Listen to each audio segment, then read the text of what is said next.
주일 예배 오신 여러분들을 주님의 이름으로 환영합니다. 다 같이 묵상하는 기도 함께 하시겠습니다.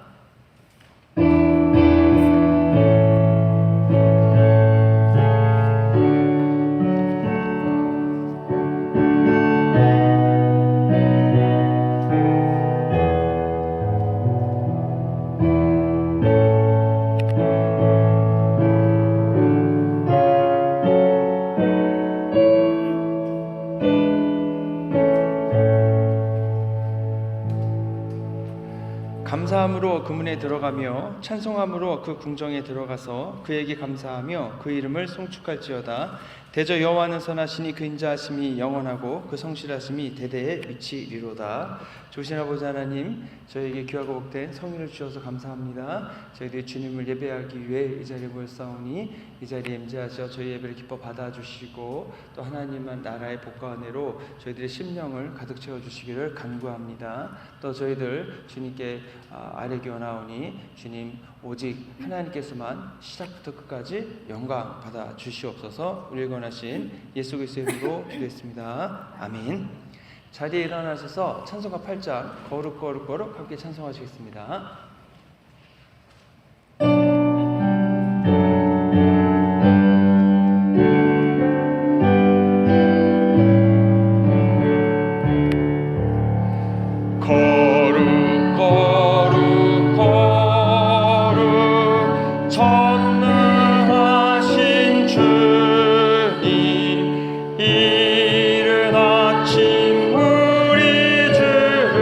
찬송합니다.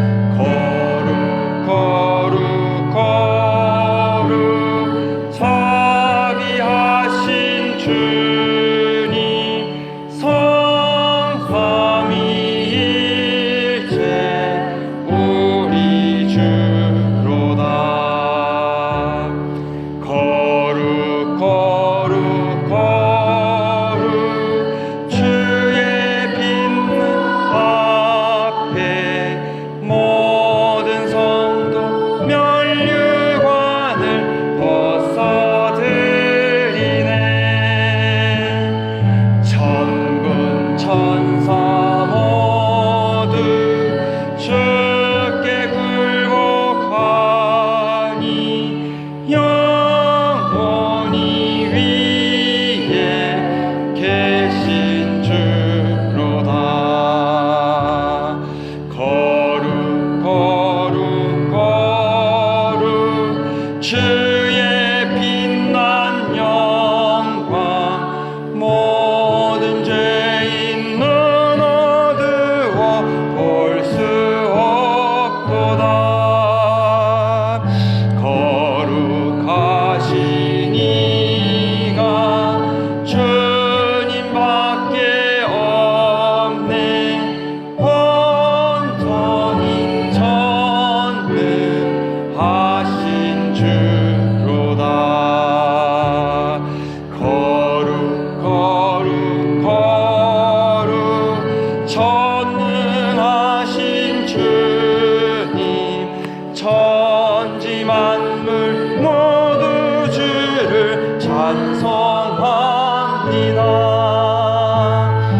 거룩 거룩 거룩 전능하신 주님, 성삼위일체 우리 주로다.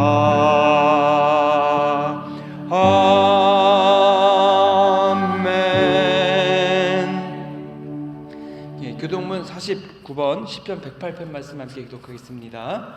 하나님이여 내 마음을 정하였사오니 비파야 수금아 깰지어다. 여호와여 내가 만민 중에서 주께 감사하고 주의 인자하심이 하늘보다 높으시며 하나님이여 주는 하늘 위에 높이 들리시며 함께 읽겠습니다. 주께서 사랑하시는 자들을 건지시기 위하여 우리에게 응답하사 오른손으로 구원하소서. 아멘.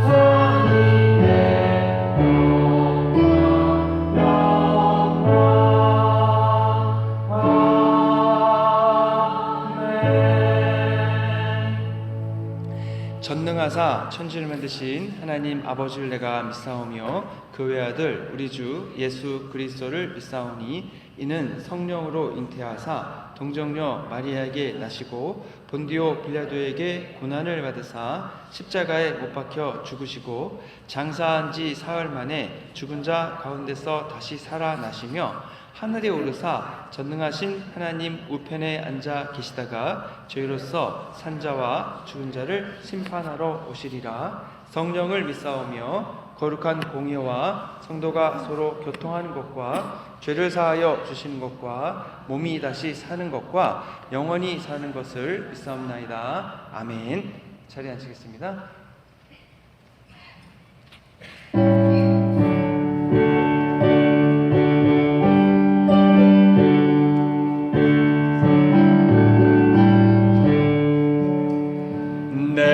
주 하나님 넓고 큰 은혜는 저 큰 바다보다 깊다.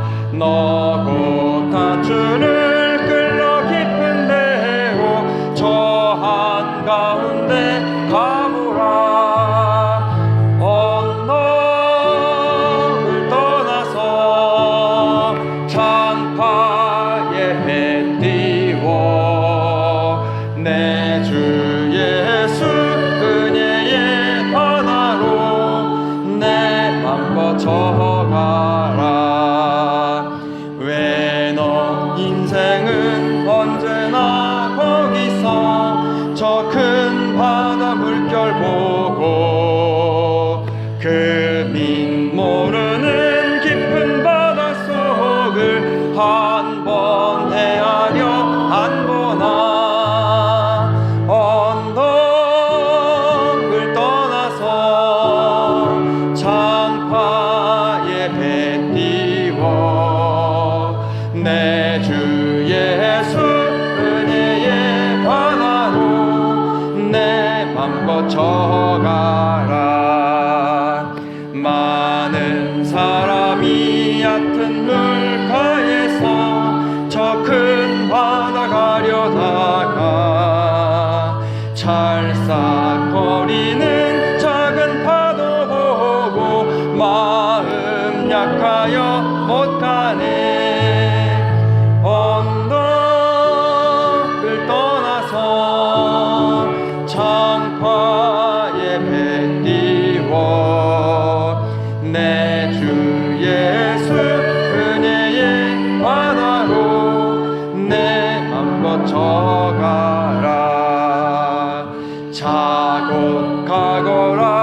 바다로 내 맘 뻗쳐가라.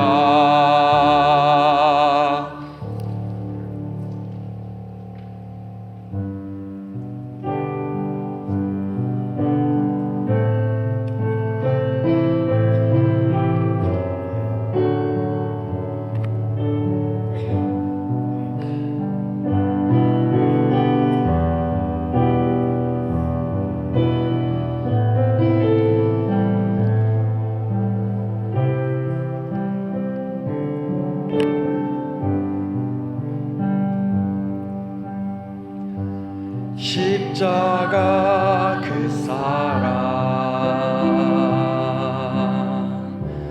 멀리 떠나서 무너진 나의 삶 속에 잊혀진 주님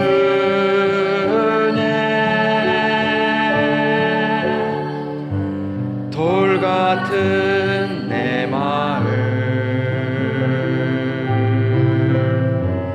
어루만지사 다시 일으켜 세우신 주를 사랑합니다.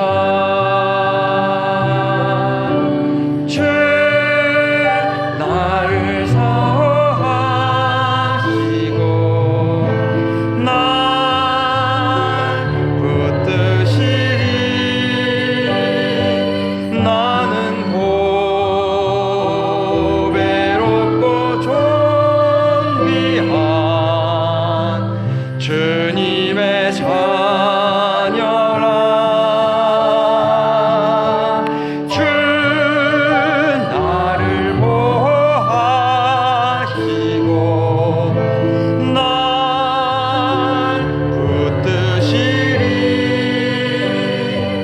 나는 보배롭고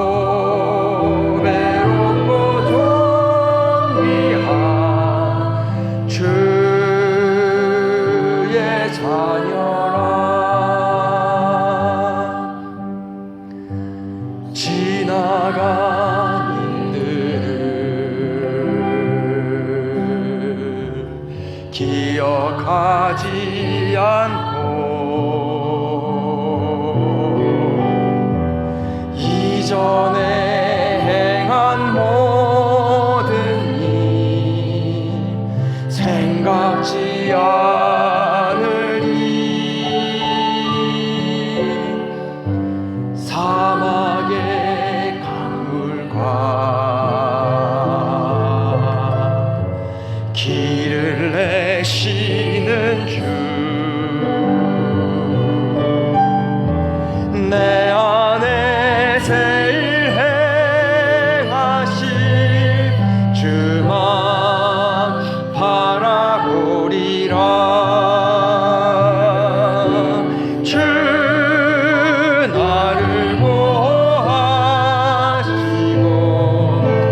날 붙드시리. 나는 보배롭고 존귀한 주님의 자녀라. 주 나를 보호하시고 날 붙드시리. 나는 보배롭고 존귀한 주의 자녀라. 십자가 그 사랑 멀리 떠나서 무너진 나의 삶 속에 잊혀진 주님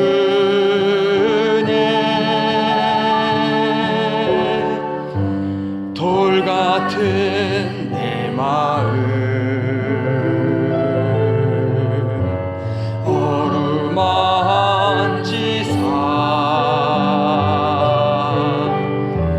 다시 일으켜 세우신 주를 사랑합니다.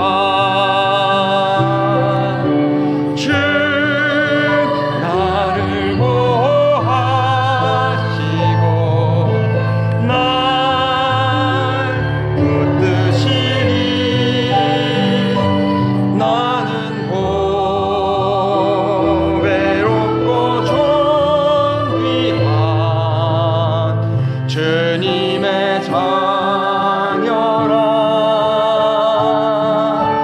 주 나를 보호하시고 날 붙드시리. 나는 보배롭고 존귀한 주의 자녀라.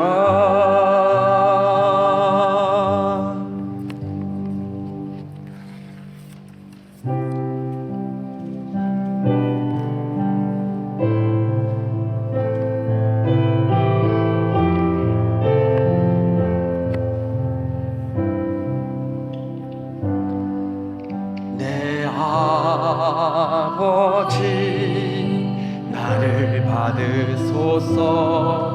거짓 아닌 진실함으로 주께 나아갑니다. 내 아버지 기도 들으소서. 입술 아닌 참마음으로 주께 나아갑니다. 한 걸음씩 더 가까이 주와 함께함이 내게 복이라. 한호흡씩 더 가까이 주를 사랑함이 내게 복이라. 내 아버지 나를 받으소서. 거짓 아닌 진실함으로 주께 나아갑니다. 내 아버지 기도 들으소서. 입술 아닌 참마음으로 주께 나아갑니다. 한 걸음씩 더 가까이 주와 함께함이 내게 복이라. 한호흡씩 더 가까이 주를 사랑함이 내게 복이라. 주의 깃으로 날 덮으시니 그 날개 아래 피하리로다. 주의 진실함 내 방패가 되시니 모든 두려움 내게서 사라지네. 한 걸음씩 더 가까이 주를 찬양함이 내게 복이라. 한호흡씩 더 가까이 주를 예배함이 내게 복이라. 한 걸음씩 더 가까이 주를 찬양함이 내게 복이라. 한호흡씩 더 가까이 주를 예배함이 내게 복이라.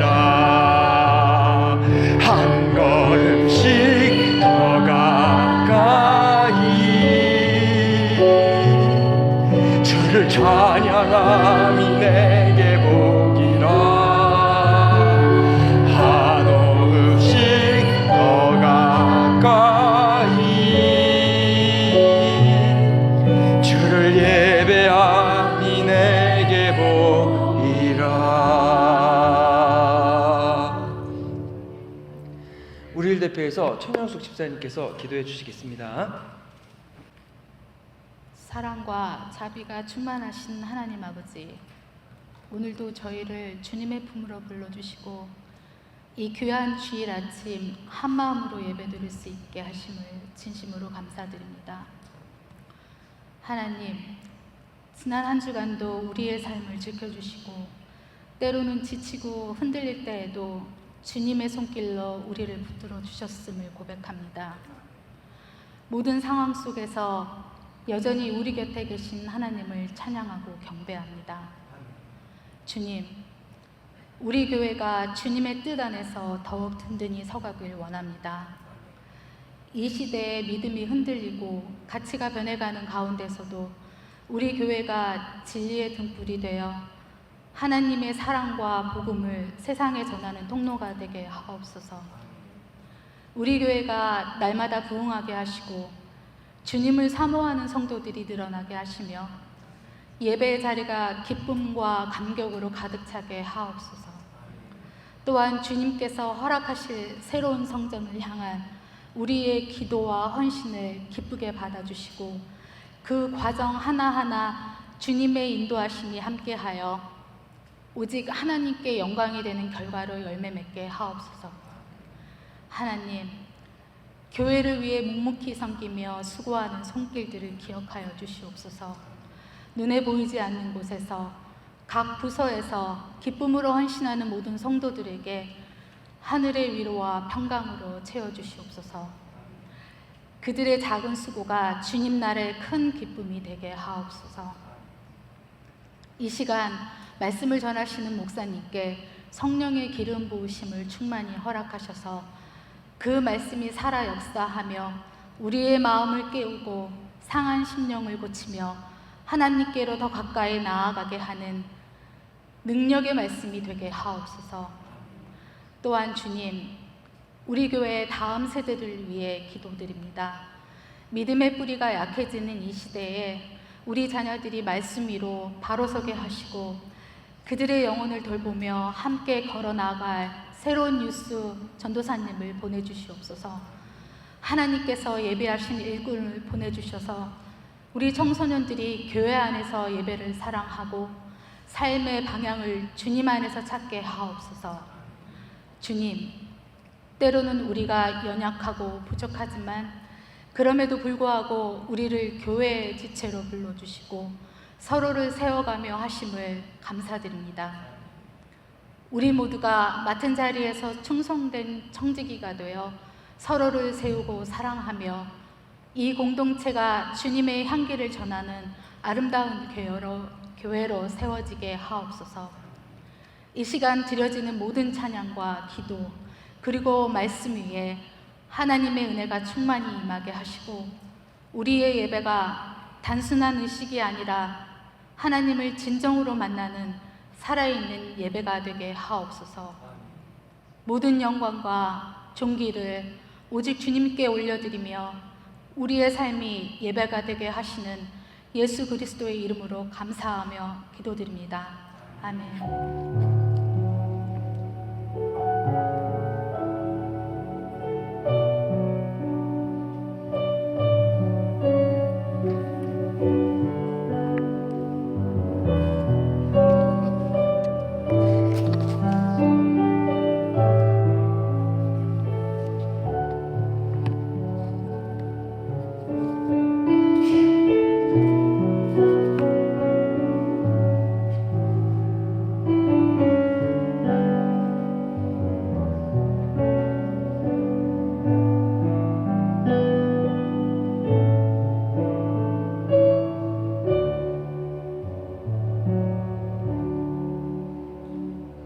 오늘 하나님 말씀은 사도행전 16장 19절부터 30절의 말씀입니다. 자리에 일어나셔서 한 절씩 나누어 읽도록 하겠습니다.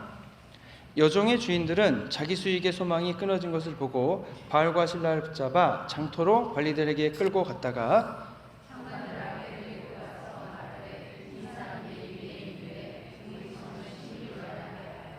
로마 사람인 우리가 받지도 못하고 행하지도 못할 풍속을 전한다 하거늘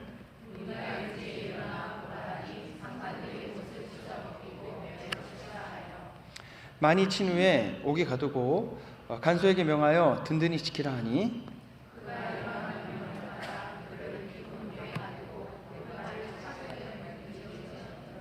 한밤중에 바울과 실라가 기도하고 하나님을 찬송하며 죄수들이 듣더라.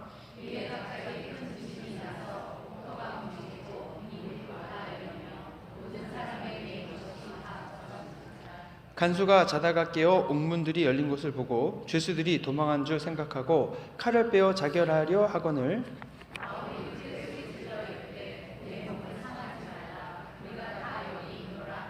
간수가 등불을 달라고 하며 뛰어 들어가 무서워 떨며 바울과 실라 앞에 엎드리고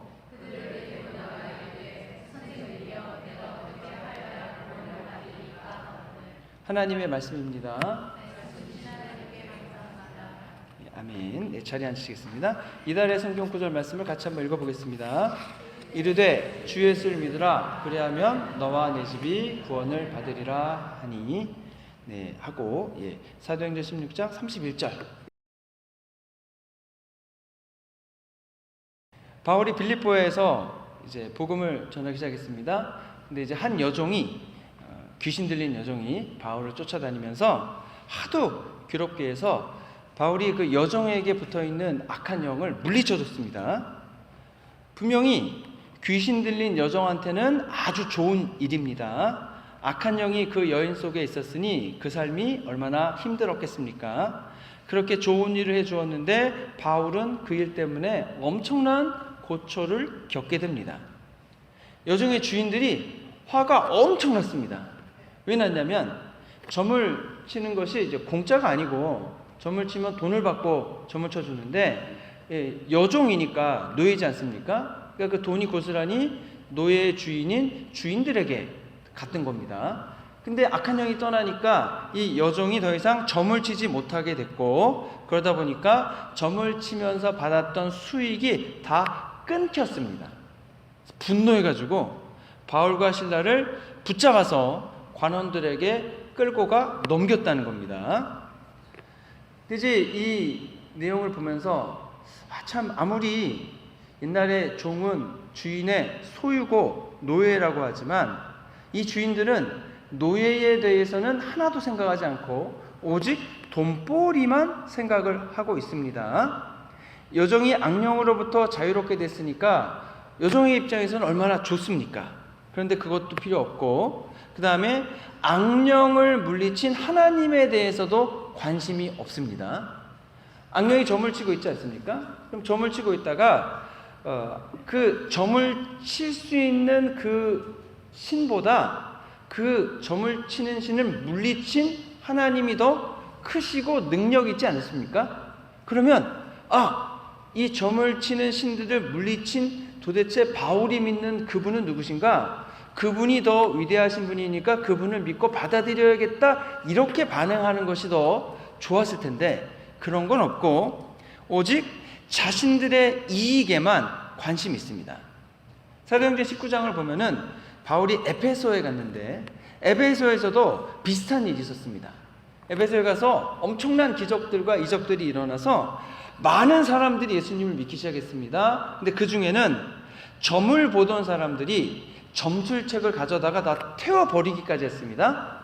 근데 이제 이러한 부흥의 역사가 일어나니까 이제 사이드 이펙트가 그러니까 낳는 부작용이 생겼는데 그게 뭐냐면 에베소 사람들이 하나님을 믿으면 믿을수록 우상을 들섬기게 되고 우상을 들섬기니까 우상을 사지 않는 겁니다.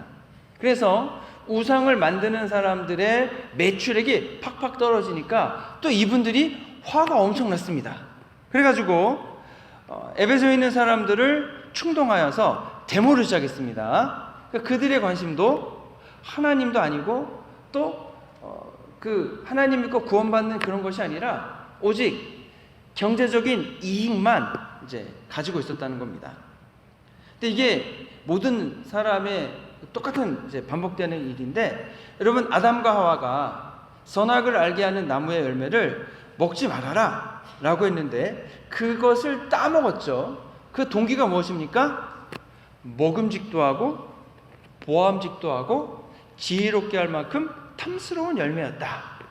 그러니까 내가 볼 때에는 보기에도 그렇고 나의 이익에 합당하다는 겁니다. 내게 이득이 되어 보인다는 거죠. 그것이 나의 이득이 선악과를 따먹지 말라는 하나님의 말씀이나 나와 하나님의 관계보다 더 중요했다라고 하는 겁니다. 반면에 바울은 예수 그리스도를 전하여서 구원에 관한 내용을 알려주고 예수님을 믿고 하나님 나라의 자녀가 되게 해주고 여종에게서는 악령을 물리쳐주고 병자는 낫게 해주는 겁니다. 그래서 우리가 나 중심의 이기적인 삶에서 하나님을 믿고 하나님 자녀가 되고 또 하나님과 관계를 맺게 되면서 하나님 중심의 겸손한 섬김의 삶을 살 수 있도록 돌봐주는 겁니다. 여종의 주인들이 관원들에게 이제 바울을 고소했습니다. 근데 고소한 내용을 보니까 이들은 유대인이다.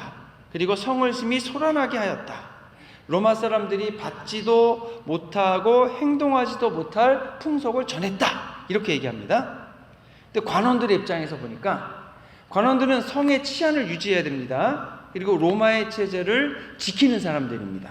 근데 들어보니까 성이 소란했다는 것은 치안을 불안정하게 했다는 말이고 이상한 종교로 로마 사람들을 개종시키려고 했다는 것은 로마의 체제를 위협한다는 말이 됩니다. 로마 관원 입장에서는 깜짝 놀라는 일이죠. 내가 해야 될 일에 다 반대하고 대항하는 자들이 나타났구나. 그래가지고 어떻게 했냐면 옷을 벗기고 매우 쳐라 이렇게 얘기를 했습니다. 그래서 잡아다가 매우 쳤습니다. 옷을 벗기고. 그래서 오늘 본문에 보니까 매우 많이 때렸다라고 하는 거죠. 그리고 아주 깊은 감옥에 가두었습니다. 아주 깊은 감옥이란 말은 도저히 탈옥할 수 없도록 아주 그냥 깊은 곳에 투옥시켰다는 말입니다. 그리고 착고를 채웠다.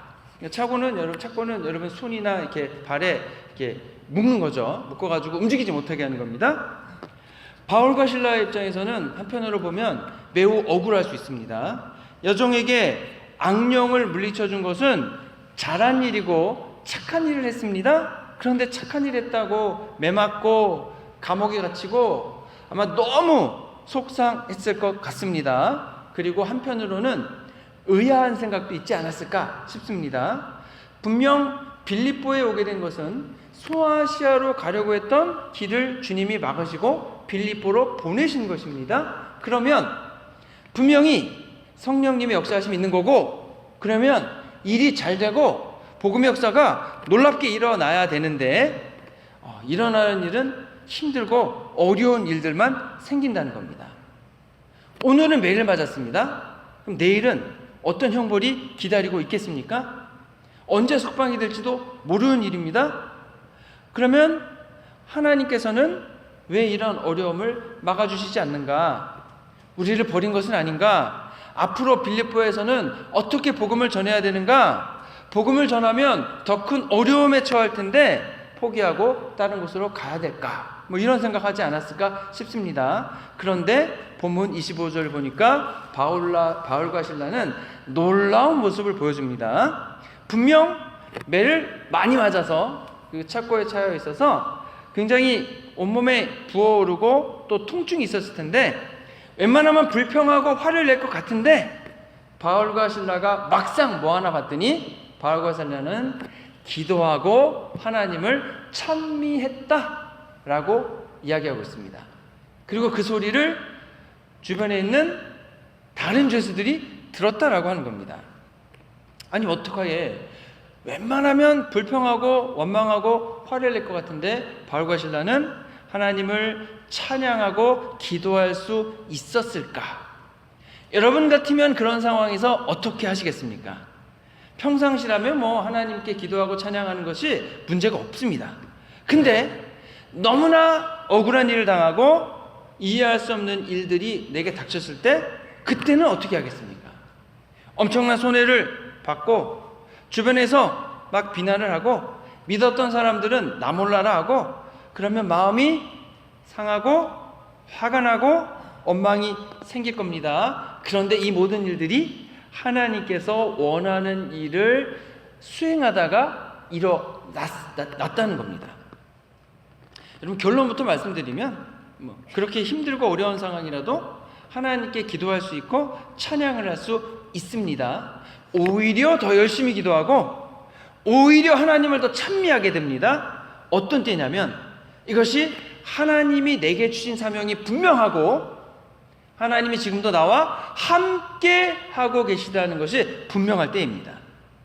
하나님께서 나와 함께 하시면서 같이 그 일이 이루어가는 것 아니겠습니까? 그러면 현재 내가 당하는 이 어려움과 고난은 하나님이 안 계시거나 나를 돕지 않으셔서 그런 게 아닙니다. 나와 함께 하시면서 뜻이 있으시기 때문에 하나님께서 이 어려움을 허락하신 것이다 라고 이해할 수 있다는 겁니다. 하나님께서 지금 나의 고난과 어려움을 사용하시고 계심이 분명합니다. 그렇기 때문에 더욱 기도하고 더욱 하나님 찬미함을 통해서 그 일을 이루어 가야 되는 거죠. 또 기도해야 되는 이유가 무엇입니까? 지금 처해 있는 이 어려움을 이기기 위해서는 보다 큰 능력과 권능이 있어야 됩니다. 주님, 그 권능을 베풀어 주십시오. 그래서 이 어려움을 이길 힘을 주시고 그리고 많은 믿음의 열매 맺게 해주십시오. 당연히 기도해야 됩니다. 그리고 또 하나님을 찬양하게 됩니다. 지금의 힘들고 어려운 상황만 봐서는 여러분 암울하니까 찬양이 안 나올 수 있지만 이 상황이 지나고 나서 맺혀질 열매를 바라보면서 주님이 이 상황을 역전시켜 주시기를 기도하고 또 그렇게 될 것을 기대하고 바라보면서 우리는 하나님을 찬양할 수가 있게 됩니다. 찬양하는 가운데 여러분 또 이제 찬양하게 되면 찬양 가운데 주신 능력이 있지 않습니까? 여러분 찬양을 하면 내가 이제 소리로 내지 않습니까? 그러면 소리가 내 귀로 들려오죠. 그러면 들려온 또 그 곡조와 가사로 인해서 내 생각과 마음을 굳게 세우게 됩니다. 그런 가운데 주님이 또 능력을 주시고 하여서 찬양을 할 때에 여러분 우리의 우울한 마음과 걱정스러운 마음과 근심과 걱정이 다 사라지게 되고 찬양을 하는 가운데에 나에게 확고하고 확실한 믿음 있는 능력이 생기게 된다는 겁니다. 그래서 여러분 혹시 두려운 상황에 처하셔 있습니까? 아니면 마음이 울적하고 우울하십니까? 그때 우리가 뭘 해야겠습니까? 기도도 할 수 있고 말씀도 읽을 수 있고 하지만 그때 필요한 것 중 하나가 여러분 찬양을 힘있게 하시기 바랍니다. 소리를 내서 크게 내서 하시기 바랍니다. 그리고 선포하고 선언하시는 겁니다. 그러면 그 우울한 마음과 근심과 걱정이 다 사라지고 다시금 용기가 다시금 기쁨이 넘치게 될 줄로 믿습니다. 저는 우리 성도님들이 이러한 담대한 믿음과 용기를 다 가지시기를 정말로 간절히 바랍니다. 우리가 주님이 원하시는 일을 할 때에 때로 고난과 어려움이 여러분 없지 않고 많습니다.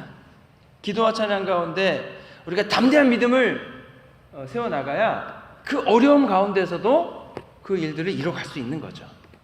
하나님께서 우리와 함께 해주시면 우리가 못할 게 없죠. 근데 하나님이 우리와 함께 하시면서 모든 상황과 모든 일들을 주관하고 계십니다.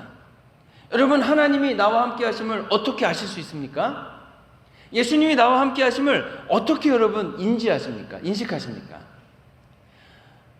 그거는 내가 하나님 나와 함께 하심을 느낄 수도 있고 여러 가지 방법이 있지만 이것은 하나님의 약속이기 때문에 그렇습니다.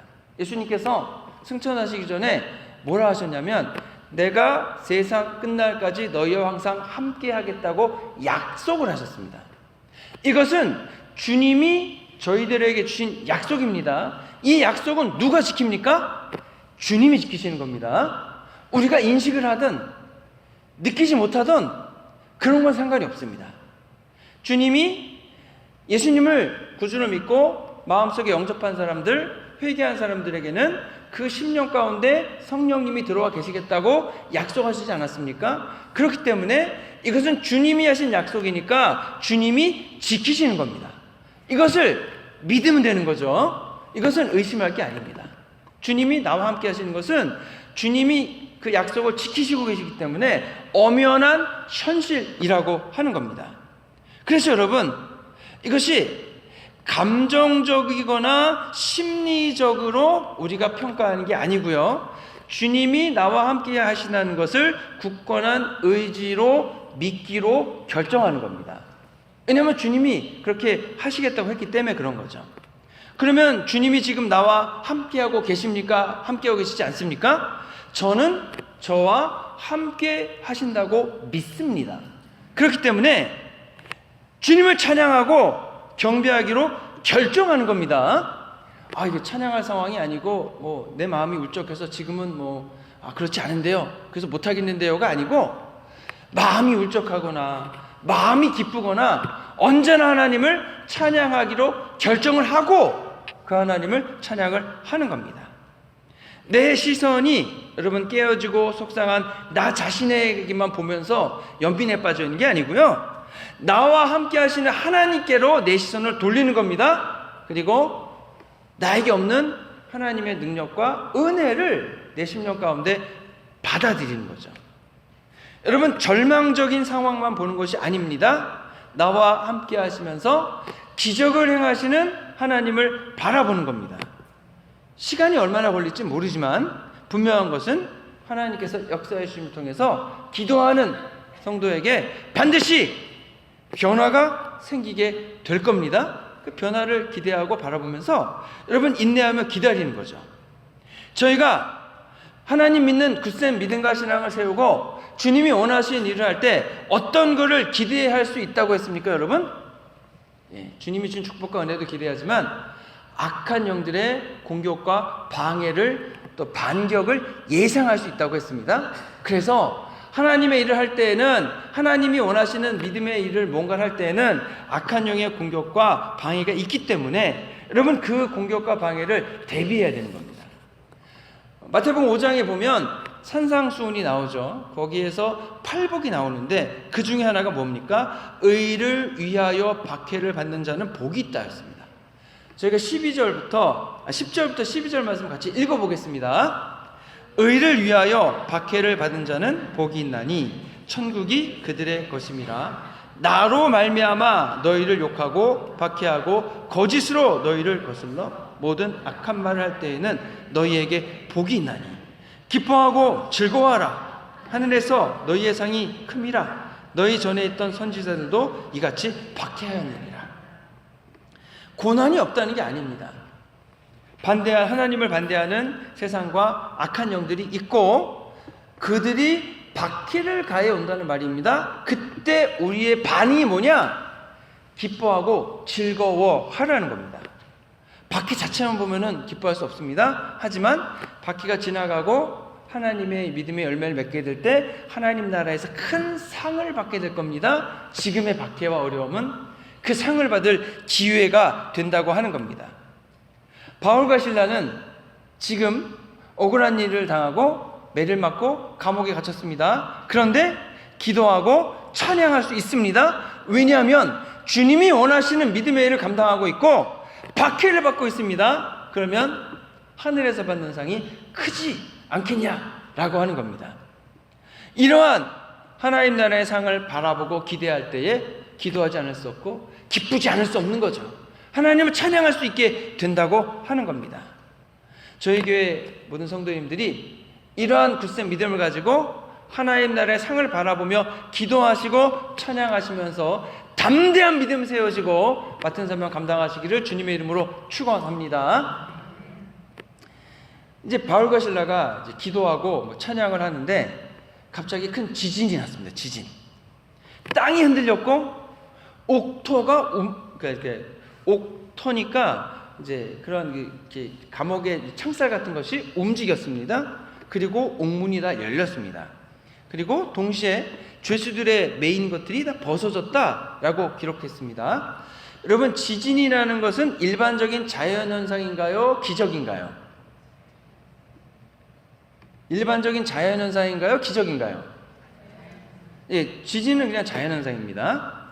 그래서 땅이 흔들리고 움직여서 옥문이 열린 것도 자연현상일 수 있습니다. 그런데 여러분, 하필이면 그 지진이 바울과 실라가 잡혀있는 감옥에서, 그리고 언제 일어났습니까? 바울과 실라가 잡혔던 그 밤에 일어났다는 거죠.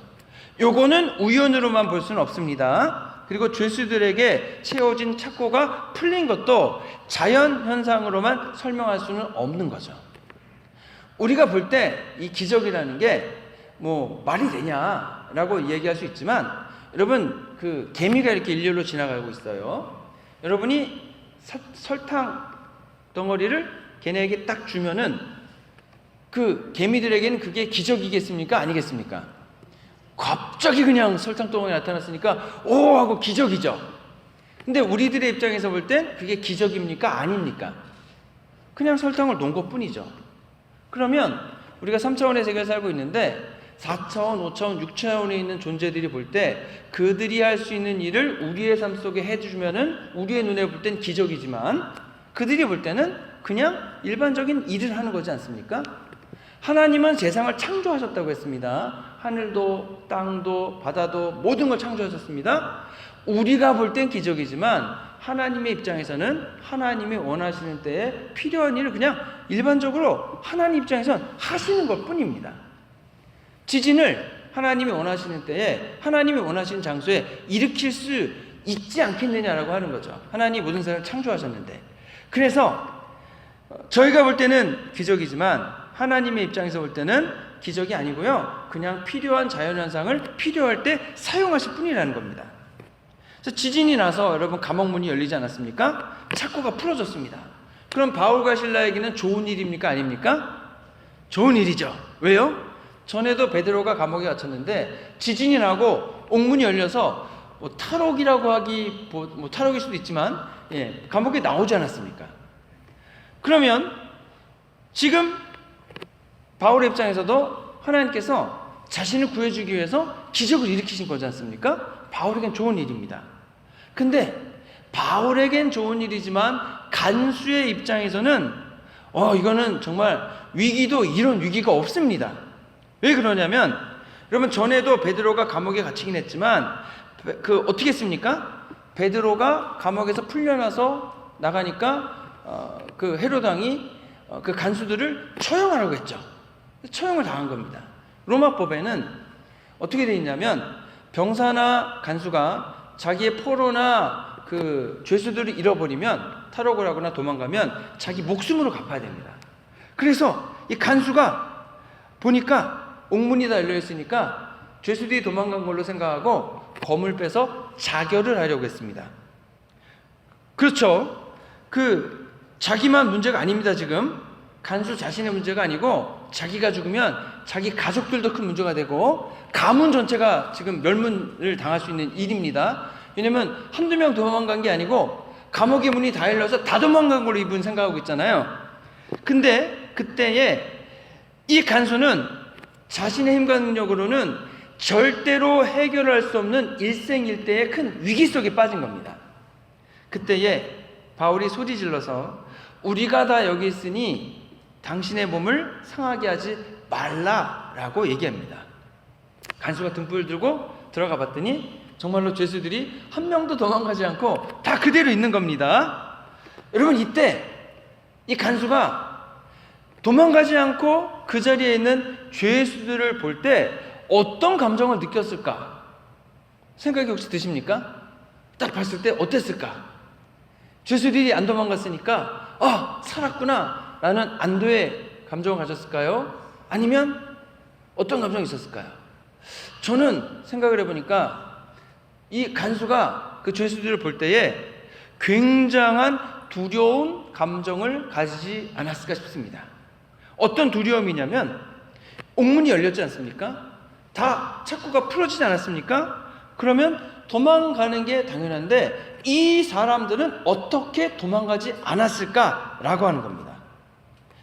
지진이 나게 하고 옥문이 열리고 착고를 풀어준 존재는 누구며, 그리고 이 사람들이 도망가지 않게 한 그 힘은 누군가? 분명히 나는 죄수들보다 권력도 있고 힘도 있는데 내가 하지 못하는 일을 누군가 한 겁니다. 더군다나 내가 믿는 신들보다 훨씬 거대한 능력이 이 일을 이룬 게 분명합니다. 내가 믿는 신이 만약에 셌다면 이런 일 자체가 일어나지 않게 했겠죠.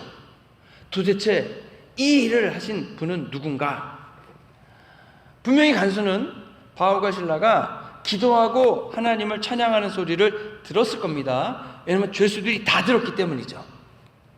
그래서 간수는 바울과 실라가 찬양한 그 하나님을 두려워했을 겁니다. 그래서 간수가 바울에게 묻는 거죠. 선생들아, 내가 어떻게 하여야 구원을 얻으리이까? 어떻게 해야 구원을 얻겠습니까? 저는 이 질문이 인간이 던질 수 있고 또는 인간이 던져야 하는 질문 중에서 가장 중요한 질문이라고 생각을 합니다. 어떻게 구원을 받을 수 있는가? 간수는 엄청난 위기 속에 있었습니다. 그 위기는 완전히 자신과 가문을 파괴할 수 있는 위기입니다. 그런데 하나님이 역사하심으로 인해서 간수는 새로운 기회를 얻게 된 거죠. 그 기회는 어떤 기회입니까? 너무나 중요한 기회, 바로 영생, 영원한 생명을 얻을 수 있는 기회를 갖게 된 겁니다. 나에게만 기회가 아니라 나의 가족과 우리 가문 전체의 기회가 되는 거죠. 많은 경우 사람들은 내가 계획을 세우고 내가 그 계획을 이루어가면서 뿌듯해하고 내 인생을 내 계획대로 이루어갔으니까 내가 잘하고 있다고 생각을 합니다. 그래서 아무리 하나님 믿으라고 해도 절대로 믿을 이유가 없다고 생각을 하는 거죠. 그런데 또 많은 분들이 언제 하나님을 찾고 하나님 믿게 되냐면 내 힘과 능력으로는 아무것도 할 수 없는 그러한 한계 상황 속에서 하나님을 찾게 됩니다. 왜냐하면 내가 가지고 있는 힘과 능력과 계획과 자산으로는 절대로 그 문제가 해결이 안 되기 때문에 이 문제를 해결하기 위해서는 누군가가 도와줘야 되거든요. 때로 큰 사고를 당하기도 합니다. 때로는 큰 사업을 하다가 실패하기도 합니다. 때로는 큰 병에 걸려 손가락 하나 까딱하지 못하기도 합니다. 그때에 비로소 자기 자신의 모습, 실존적인 자아의 모습을 발견하게 되는 거죠. 그러면서 내가 모든 걸 다 할 수 있고 내가 모든 것을 다 좌지우지할 수 있을 거라고 생각을 했지만 조금의 것도 할 수 없는 나를 바라보게 되는 겁니다. 그러면서 인간의 본연의 모습을 알게 되고 인정을 하게 되는 거죠. 그리고 그러면서 내가 대단하지 않구나, 이거를 인정하는데 여러분 강제로 인정하게 되는 겁니다. 그리고 이 문제를 해결하기 위해서 나는 무엇을 해야 하는가, 그리고 그동안 나는 무엇을 잘못해왔는가를 살펴보게 됩니다. 그리고 이때 질문할 수 있는 거죠. 어떻게 하면 구원을 받을 수 있겠습니까? 여러분은 이런 질문 해보신 적 있으십니까? 어떻게 해야 이 위기로부터 벗어날 수 있겠습니까? 어떻게 해야 구원을 받을 수 있겠습니까? 어떻게 해야 이 위기 상황에서 이 위기의 문제를 해결하고 이 위기 상황에서 죽지 않고 살아남겠습니까? 그 과정을 통해 여러분 우리가 잘 바라볼 것은 그 위기와 어려움이 저희들에게 너무나 중요한 질문을 하게 해주는 기회가 될 수 있다고 하는 겁니다. 몸이 아프시던 사업에 어려움이 있으시던 어떠한 경우도 여러분 우리가 내게는 해결할 힘이 없고 하나님이 나와 함께 하시면서 내가 기도했더니 이게 우연인지 아닌지 모르겠지만 내가 기도한 대로 응답이 되고 내가 모든 걸 포기하려고 그랬는데 내가 하나님을 믿고 나오면서부터 마음에 힘이 생기고 다시금 소망이 생기고 다시금 일어나고자 하는 의욕이 생기고 그리고 한 걸음씩 견디며 지키며 나갔더니 어느 순간 보니까, 물론 시간은 오래 걸릴 수도 있지만 어느 순간 보니까 문제가 해결이 돼 있다는 거죠. 그러면서 하나님이 함께하고 계시구나, 하나님이 살아계시구나 라는 것을 경험을 통해 알아가게 된다고 하는 겁니다. 그러면서 하나님을 조금씩 인정해 가게 되는 거죠. 그 과정을 통해 우리의 문제가 해결되는 것도 중요합니다. 좋습니다. 아픈 병이 낫고 사업의 위기는 지나가고 다 좋습니다. 그런데 그 과정 가운데에서 가장 중요하게 생각해야 될 것은 살아계신 하나님이 계시다는 것을 알고 우리의 구원자 되신 예수님을 믿는 겁니다. 그래서 무엇을 우리가 진정으로 얻어야겠습니까? 바로 영생, 영원한 생명, 하나님 나라의 자녀가 돼서 하나님 나라에 갈 소망을 얻는 겁니다. 이것이 가장 중요하고 우리가 꼭 가지고 찾고 받아야 될 응답이라고 믿습니다. 하나님의 나라에 소망이 없고 영생의 소망이 없는데 이 세상에서 우리가 뭐 100년을 요즘 100년을 살죠. 1000년을 살 것도 아니고 한데 이 세상에서의 삶이 전부라면 우리의 인생이 얼마나 허무하고 이제 우리가 무의미하겠냐고 하는 겁니다. 많은 분들이 여러분 죽음 이후의 삶이 있고 영원한 삶, 영생의 삶이 있다라고 얘기하십니다. 그래서 우리는 예수님 믿고 구원을 받고 하나님 자녀가 되기를 결정하는 것 아니겠습니까? 그래서 여러분 혹시 인생의 큰 위기 속에 있으십니까? 질문하시기 바랍니다. 어떻게 해야 이 위기에서 구원을 얻을 것인가? 어떻게 해야 나의 삶에서 이 구원을 찾을 수 있는가? 여러분 근데 많은 분들이 인생의 위기 가운데에서 이 질문을 던지고 하나님을 믿습니다. 그런데 조금 더 생각해 보면 보다 더 지혜로우신 분은 인생의 위기가 오기 전에 하나님을 믿고 나아가는 거죠. 위기가 와서 그 위기를 다 몸으로 막고 비로소 하나님을 찾는 게 아니고 하나님을 그 전에 찾고 믿은 다음에 뭐 인생의 위기가 안 올 수도 있지만 올 수도 있잖아요. 그 인생의 위기를 나와 함께 하신 하나님과 함께 맞서가는 겁니다. 그러면 예전에는 내 힘과 능력으로만 인생의 그 모진 세파를 다 맞아야 되지만 이제는 주님이 나의 날갯깃으로 나를 품어주시고 지켜주시고 보호해주시면서 그 위기를 저희들이 견뎌나가고 이겨나가게 될 뿐 아니라 주님이 그 위기를 이길 수 있는 힘과 능력을 다 주신다고 하는 겁니다. 어떤 것이 더 지혜롭겠는가? 여기 계신 분들은 다 하나님을 믿는 것이 훨씬 지혜롭다고 여기셔서 다 예수님을 믿으신 줄로 압니다. 자, 그러면 우리 주변에 이걸 모르는 분들이 많잖아요. 인생의 위기는 누구에게나 다 찾아오고 문제가 없는 집은 하나도 없고 다 어려움이 있어요. 우리는 기도하면서 하나님을 찬미하면서 그 위기 가운데에서도 이 위기를 주님의 도움으로 이겨나가지 않습니까? 근데 그분들은 다 본인의 힘과 능력으로만 그걸 다 맞고 해결해 나가야 된다는 거죠. 그런 분들에게 가서 우리를 도우시는 분이 계십니다. 내 힘과 능력으로 안 되는 일을 하나님이 다 함께 해주시면서 풀어주실 수 있습니다.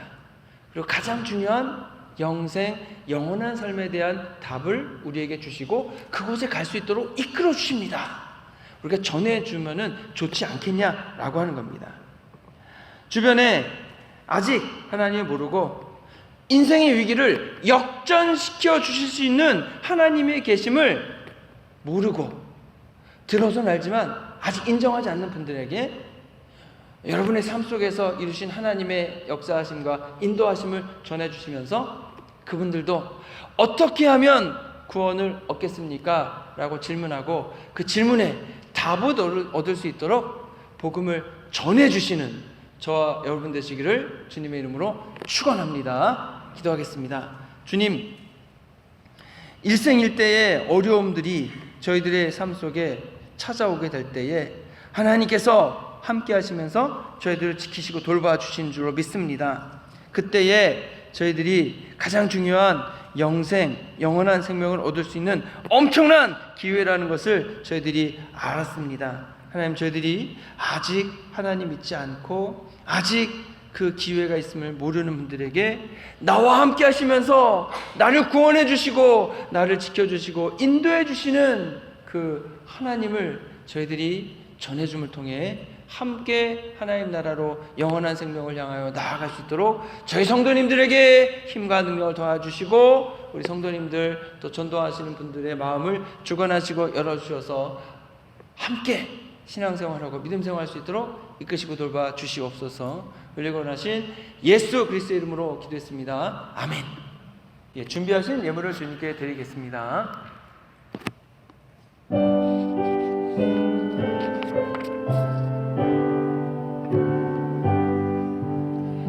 나의 보아 되리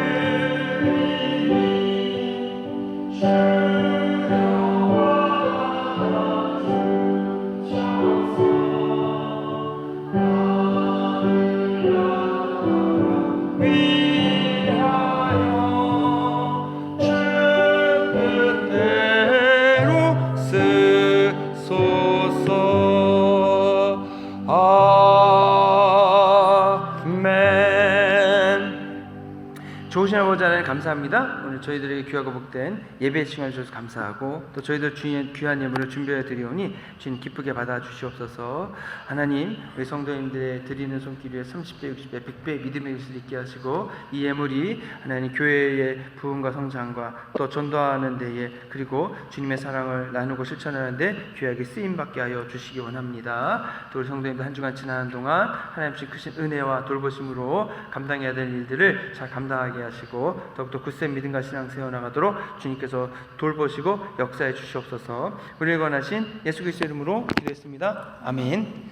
자리에 일어나셔서 결단 찬송 함께 하시겠습니다.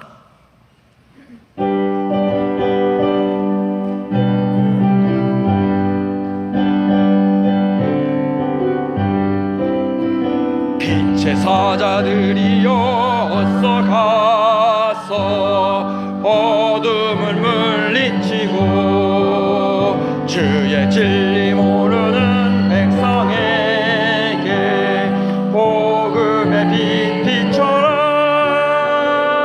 빛의 사자들이여 복음의 빛 비춰라. 죄로운 밤 밝게 비춰라. 빛의 사자들이여 선한 사역 위하여 힘을 내라. 주 함께 하시겠네. 주의 크신 사랑을 전파하며 복음의 빛 비춰라. 빛의 사자들이여 복음의 빛 비춰라. 죄로운 밤 밝게 비춰라. 빛의 사자들이여 주님 부탁하신 말 순종하여 이 진리 전파하라. 산을 넘고 물 건너 힘을 다해 복음의 빛 비춰라. 빛의 사자들이여 복음의 빛 비춰라. 죄로운 밤 밝게 비춰라.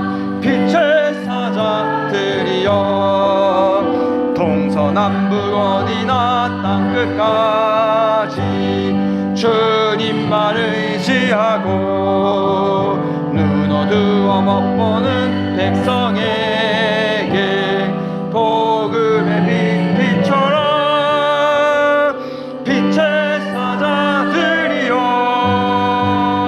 복음의 빛 비춰라. 죄로운 밤 밝게 비춰라. 빛의 사자들이여. 지금은 죄와 죽음에서 우리를 구원하신 예수 그리스도의 크신 은혜와 아버지 하나님의 무한하고 한량없으신 사랑과 성령의 감화 감동하심과 능력 주심이 어찌하여 어떻게 구원받을 수 있겠냐라고 질문하는 분들에게 예수 그리스도의 복음을 전해주고 영원한 생명의 문을 알려주러 나아가길 소원하는 해밀턴 한인교회 모든 성도님들 위해 이제로부터 영원토록 함께 하시기를 간절히 축원하옵나이다. 아멘.